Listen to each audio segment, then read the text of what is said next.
क्या वो परमात्मा से दुख मांग सकती है? नहीं। अगर भगवान आपसे पूछे तो आप हमेशा सुख मांगोगी, लेकिन दुख कभी नहीं मांगोगी। लेकिन सत्यरूपा ने दुख मांगा, सुख मांगा, क्योंकि एक वही पत्नी होती है जो अपने पति के साथ साथ चले, दुख में भी चले, सुख में भी चले। ये नहीं कि दुख में पति का साथ छोड़ दे और सुख में पति के साथ चले, वो पत्नी नहीं होती। आपको पता है पत्नियां 3 प्रकार की होती है। कितने प्रकार की होती है? 3 प्रकार। अब एक प्रकार की तो आप जानते ही हो, एक होती है पत्नी और एक होती है धर्म पत्नी और एक होती है कर्म पत्नी। ये पत्नी कौन सी है? जो पतन के रास्ते पर अपने पति को चलने से बचाए, वो होती है पत्नी। और धर्म पत्नी का क्या कर्तव्य है? जो धर्म के रास्ते पर खुद भी चले और पति को भी अपने साथ लेकर चले। अगर पूजा पाठ में बैठे तो पति के साथ बैठे। जैसे देखिए हमारे चाचा जी बैठे हैं और पत्नी को साथ लेकर, और ऐसे ही नहीं बैठे हैं। कहा कि अगर पति पत्नी साथ में मिलकर गांठ जोड़कर कथा सुने तो उसका दुगना लाभ मिलता है। अब इनको मिलेगा? हाँ, देख रहे हैं। तो जिसको दुगना लाभ चाहिए वो अपने पति के साथ आए। अब ये नहीं कहूंगी कि गांठ जोड़ के आए। पता चला घर जाते ही कह दो कि अरे श्रद्धा ने कहा था गांठ जोड़ के सुनने से दुगना लाभ होता है। जो माताएं हैं ना, लाभ लेने के चक्कर में पता चला महाभारत हो गया। अगले दिन कथा में ही नहीं आओगी, होगी कि पता नहीं क्या बता दिया था। तो यहाँ भगवान ने जब वरदान दिया तो आज देखिए,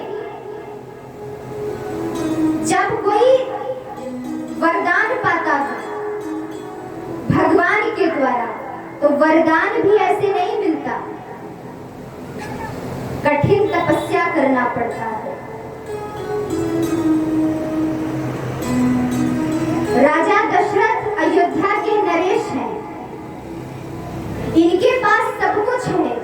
ये एक राजा है, शूरवीर योद्धा है। इनकी कितनी पत्नियां हैं? 3 पत्नियां। तीनों पत्नियों का क्या नाम है? मैया बड़े ध्यान से सुन रही हो, नाम तो पता ही होगा, सभी को पता है। कौशल्या, कैकेयी और सुमित्रा, ये तीनों पत्नियां राजा दशरथ की हैं। एक दिन युद्ध करके राजा दशरथ जब लौटते हैं अयोध्या में, तो विजय प्राप्त करने के बाद आज राजा दशरथ ने क्या देखा कि जितने भी सैनिक हमारे साथ आए हैं, वो सभी सैनिक जितने भी हैं, उनके पुत्र आकर के अपने पिताजी के चरणों को स्पर्श करते हैं और सीने से लगते हैं। आज जब राजा दशरथ ने ये देखा तो राजा दशरथ को बड़ा ही दुख हुआ। राजा दशरथ इस पर विशेष ध्यान नहीं देते थे, लेकिन आज जब सामने से पिता और पुत्र के प्रेम को देखा तो आज जिस सिंहासन पर राजा दशरथ बैठे हैं, आज वहां भी उनका मन नहीं लग रहा है। राजा दशरथ विचार करने लगे कि आज मेरा भी कोई संतान होता तो इस तरह मैं जब आता तो मेरा पुत्र भी आकर के मेरे सीने से लग जाता। मेरे पास सब कुछ है। आज वो विधाता से पूछते हैं, हे परमात्मा, मैंने कभी भी कुछ भी गलत नहीं किया, मेरे पास सब कुछ होते हुए भी मेरा कोई संतान नहीं है। आज राजा दशरथ व्याकुल हो जाते हैं और व्याकुल हो करके वो कहाँ जाते हैं? एक बार भूपति मन माही, एक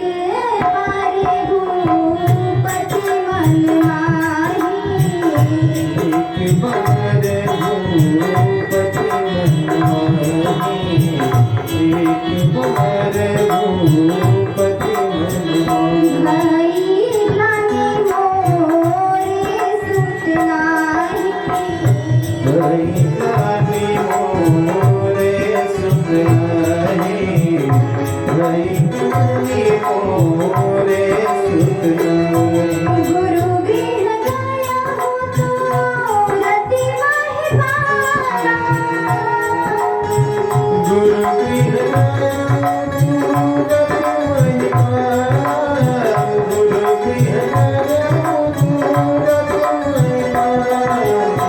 चरण लागे करी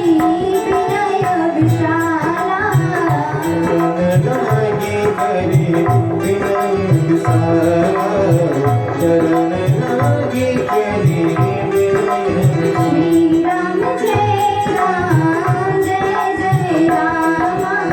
श्री राम जय राम जय राम।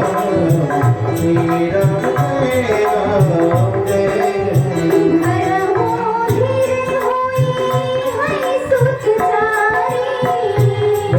धीर होई सुतचारी। धीर होई सुतचारी। त्रिभुवन में दिस भगति भय